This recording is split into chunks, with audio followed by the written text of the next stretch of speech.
And so, Dr. Rachel, welcome to Black Office Matter TV. Thank you so much for having me. It's a pleasure to be here. Now, your Well, thank last you for name is being here. pronounced, is it pronounced Laryea? Laryea. Laurier. Laurier. I was way, way off. Okay, No, Laurier. Okay. Uh, you have a book that's quite interesting, and it's about Black capitalists. I didn't read the whole book, but I did get to read enough parts to pique my interest. And what is your PhD in? so I have two. One is in anthropology, and the other is in African American studies. Oh, Well, I, okay. I commend you all. I give you all the commendations in the world because my one doctorate wore me out, and I said I never wanted to see the inside of another classroom. So I respect you. I have a good friend who also went back for another doctorate. I respect you guys for doing it. I'm good with my one though. That's It real was, dedication. it Mm. was a lot of reading, a lot of papers, so I'm glad to be done. I don't think I'll go back. Yeah, Well, yeah. congratulations A though. lot of That's a huge reading and writing. accomplishment. Thank Yeah, you. yeah. I was done after my bachelor's, so I didn't want to go. I didn't want to go back to school, and I haven't had a desire to go back Mm, um, since college. But I have doctors in my family, and I admire the dedication and commitment that it takes to do that. It's not easy, yeah. It's it takes a lot of hours and hours of work and dedication. Thank you. So your book is about Black capitalists. Now, I was thinking your one of your degrees was in economics. That's why I asked about that. And what made you write on this topic? What really was there impetus? Was there one situation? Was it a collection of experiences? What made you pick that topic? Yeah, I say there was certainly a collection of experiences, but there was also a culminating moment. But the collection of experiences really started in my childhood, where for as long as I can remember, I was always really interested in the intersection of race and money. And Mm, that was really because I found myself, even as a kid, in spaces of privilege that I never felt as though I had authority in. So, for example, mm, back in the 80s, my mom immigrated to the US from Ghana, where my family is from, and really hustled to survive and create a life for herself. And by the time she had me and my brother, um, she was able to kind of benefit from an affordable housing program and a lottery system that allowed her to buy her first home here in the States in what was at the time the wealthiest county in Northern Virginia, where I grew up. And so I was in this context of a very wealthy white space, very nuclear in that kind of context. And we were one of the few Black families. And my mom raised two children on her own. And so I was different in every single way.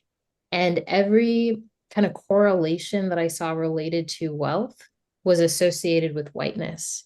And so from a mm. young age, it made me wonder what might it look like to be Black and thriving? And what might be the cost of that? Fast forward, I, through an academic scholarship that, paid my way to go to an all girls private boarding school for high school that cost $60,000 a year to go to. Again, I was seeing these expressions and models of wealth that were associated with whiteness. I was one of the few Black students there. And again, not there on account of my own financial background or that of my mother's, but on account of my merit and the full ride scholarship that I was on because of my academic performance leading up to that. Um, and then even thereafter, while I was at New York University where I did my undergrad, I was kind of brought up in the Black radical tradition, critical race theory, as a student of those disciplines and those bodies of scholarship. And so I had a lot of preconceived notions and understandings about Black people's relationship to the economic system when you consider the Mhm. history and the creation of capitalism built on our labor, but we were never the beneficiaries of it, and how that's kind of continued into the present moment. And so that was my training and orientation. But I was recruited to work at Goldman Sachs while I was in college. And I had no context for finance, high finance at that. And I was going to dismiss it, but it was my older brother who really kind of encouraged me to rethink that. And he said, just see what they're talking about. Go to the recruitment day and, it could change the trajectory of your life. So I took my brother's advice and, went through the internship process and ultimately worked there full time. But that experience really kind of opened my eyes to how I was seeing Black professionals in Wall Street, some might would call the belly of the beast, and how they were Right. using the tools of capitalism by being in those spaces to not only, achieve and acquire resources for themselves, but also to acquire resources for their communities who weren't also in that space with them. And I thought what they were doing was so complicated and nuanced. And again, it really challenged so much of my training in undergrad that it made me want to really build a kind of theory and a pragmatic theory at that around it. So, I go to Yale University where I did my doctoral programs, and I came there with the intention to study this phenomenon that I was seeing of Black people using the tools of capitalism in really compelling communal ways. And 2 years into that program, I'll tell you this story, and this is the culminating moment that I knew I wanted to write this book. I was in the Black Studies department, which ironically is located on Wall Street in New Haven, Connecticut. And I was responsible to give a prospectus, basically just a presentation of my work, what I would be researching, etc. And so I gave my presentation. And at the end of it, one of my colleagues, who's a brilliant Black Studies scholar, she raises her hand and she says, Black capitalists don't exist. At Wow. best, they can be financiers, but they can't be capitalists. And I understood why she was saying that, building on this idea that how can you adopt an economic system where you were never and honestly strategically positioned to never benefit from? It creates this kind of identity crisis and makes you kind of reconcile and sit with the tension of, again, all of the kind of racial capitalism and the scholarship that really suggests that capitalism cannot create any positive or productive outcomes for Black people.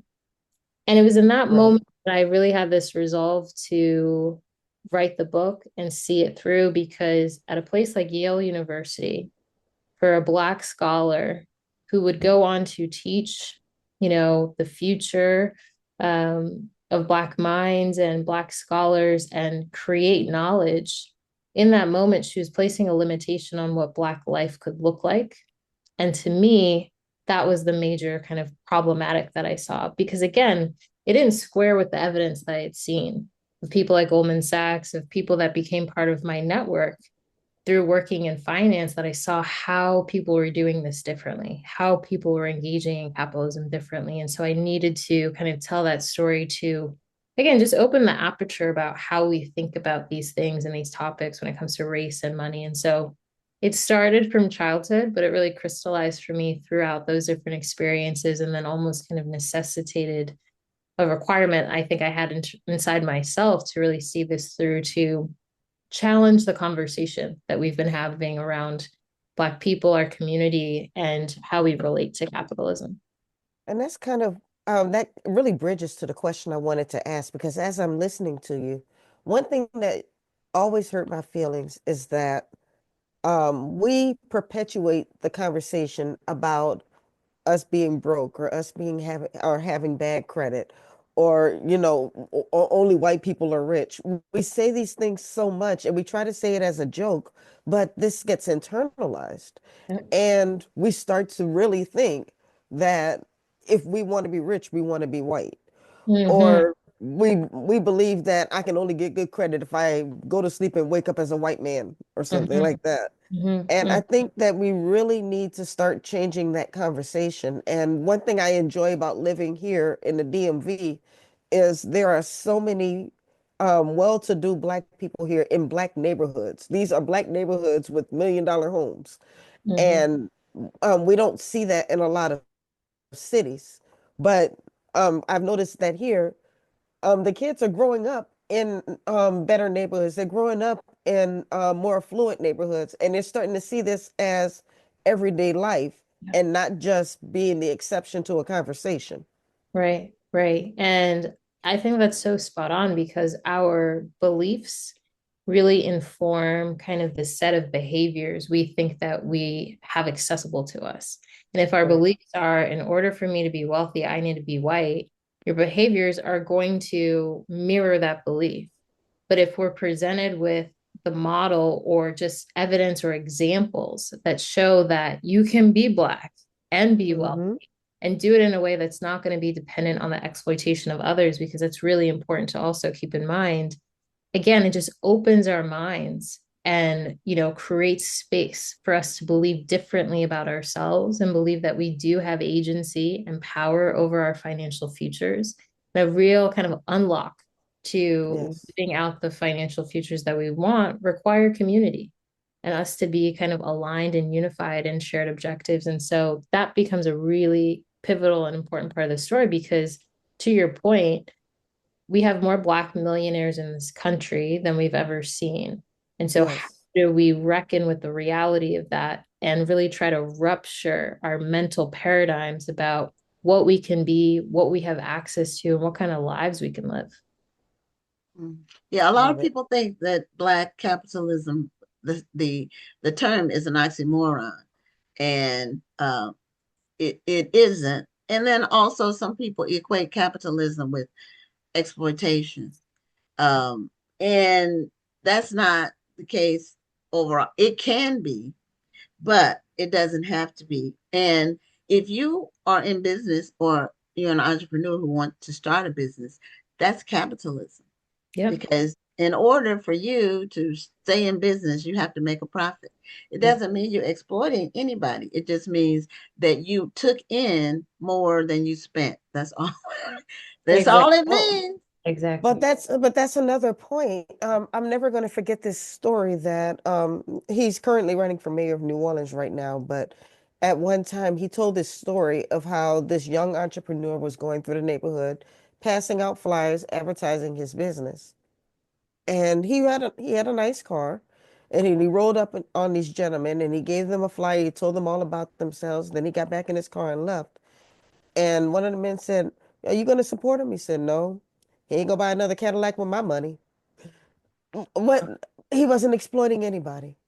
But we somehow have built it in our minds that if somebody who looks like us is making money, they're exploiting us or they're stealing, and we're not supposed to charge a profit.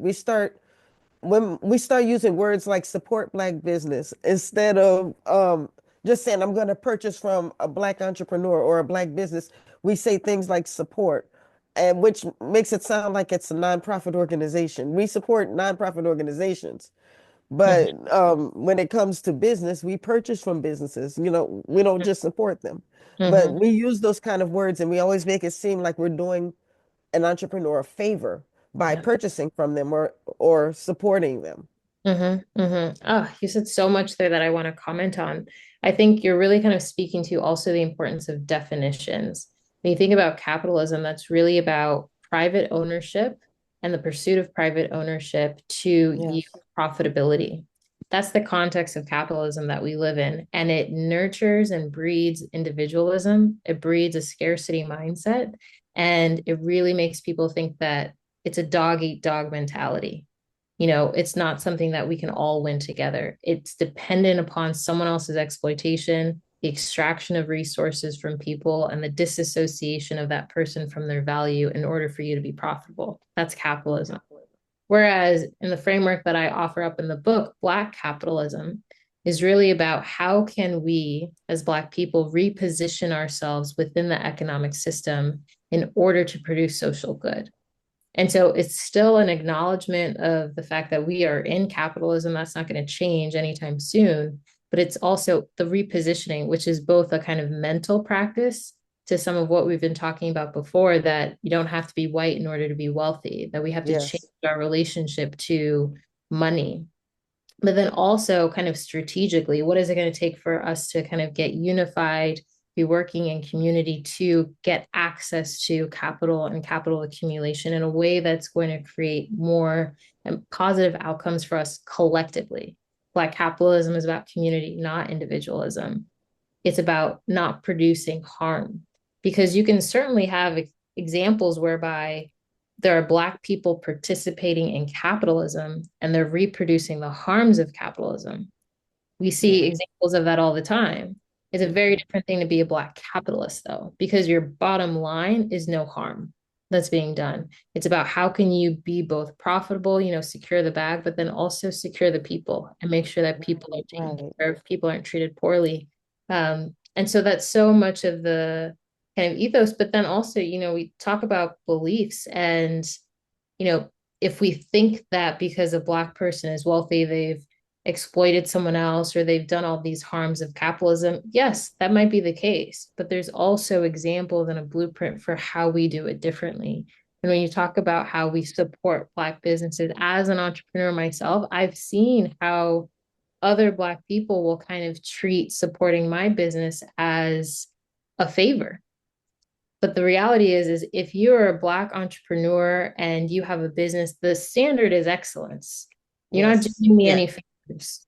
It is Yes. business to be considered with respect and with the same kind of mentality that you would treat any other business. If the Yes. standard is the same, you're not doing any favors, And so to your point, I think that's so spot on. We have to change our mindsets and our beliefs about how we even talk about supporting one another, how we show up for one another and invest in each other.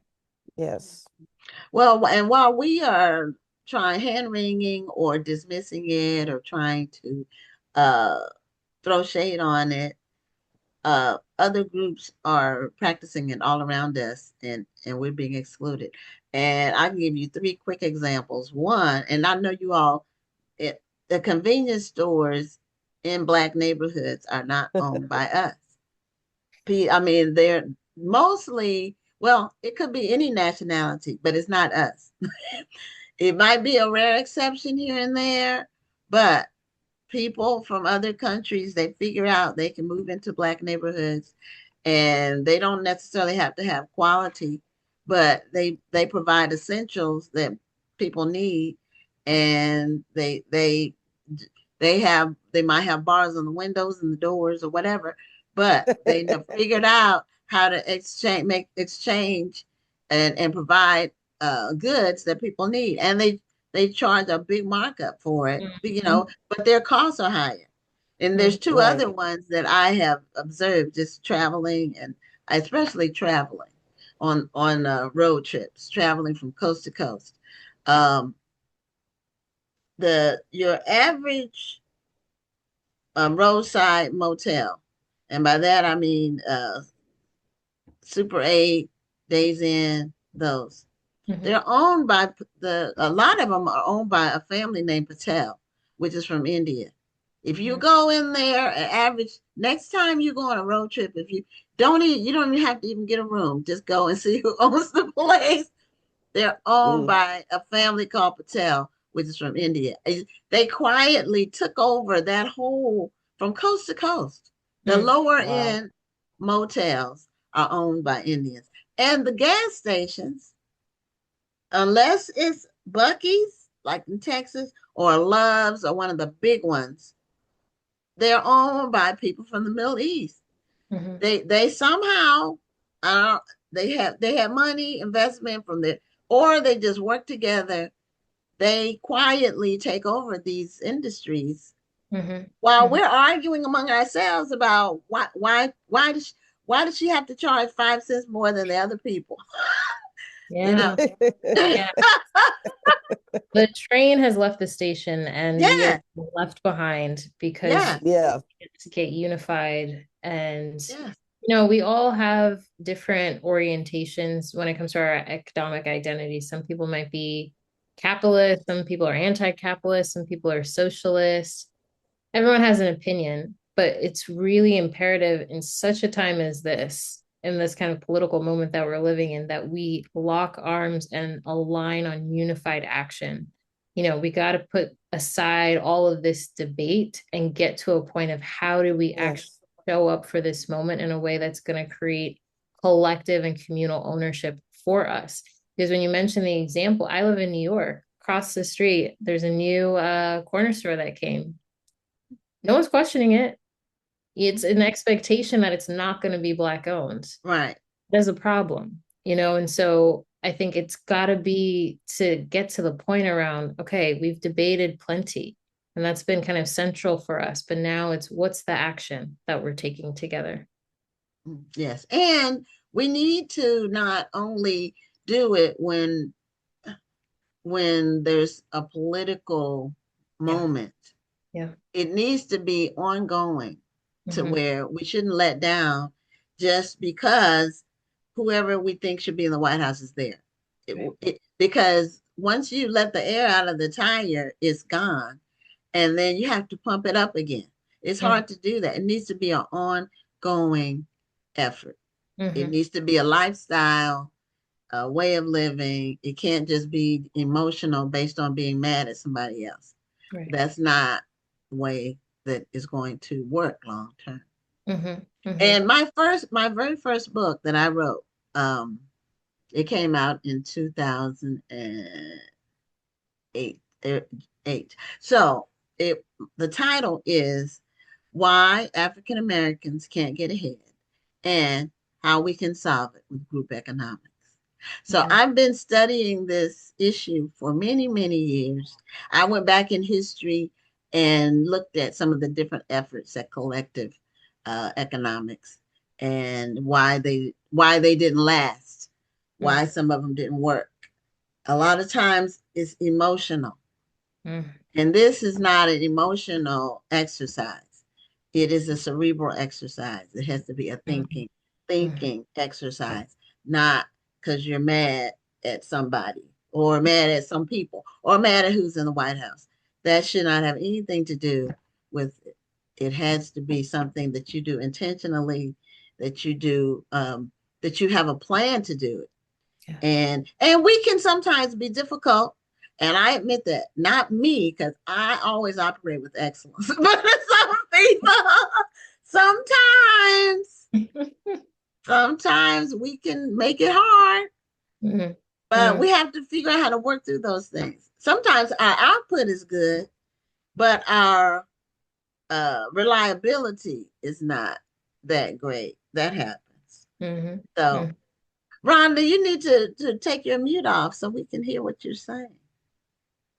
Oh shoot, I didn't realize I was just agreeing with you.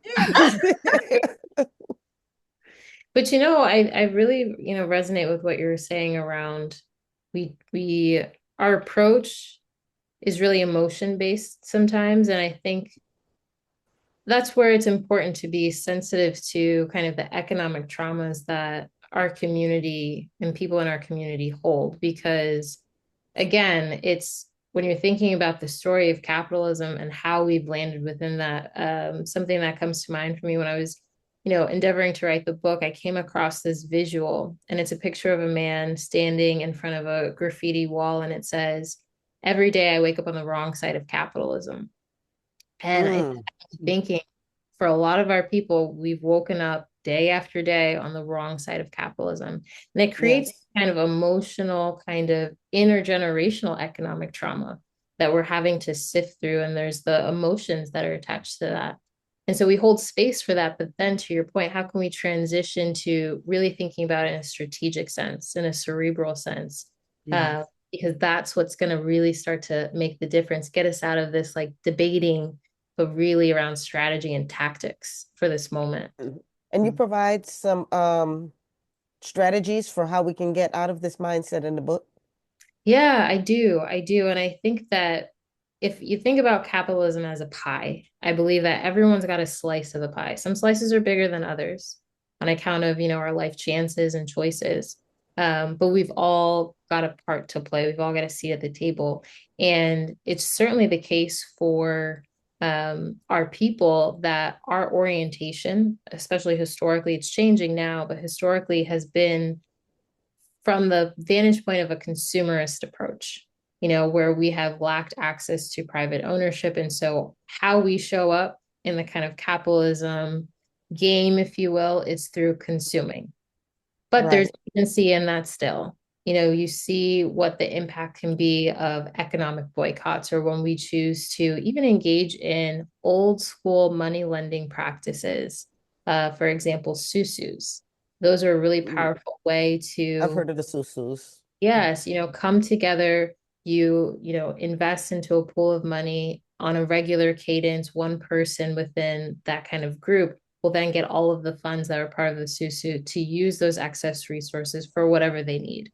The next week or the next cadence, the next person gets it. So they're very kind of communal, grassroots ways to really think about economic empowerment and economic power building from a community context.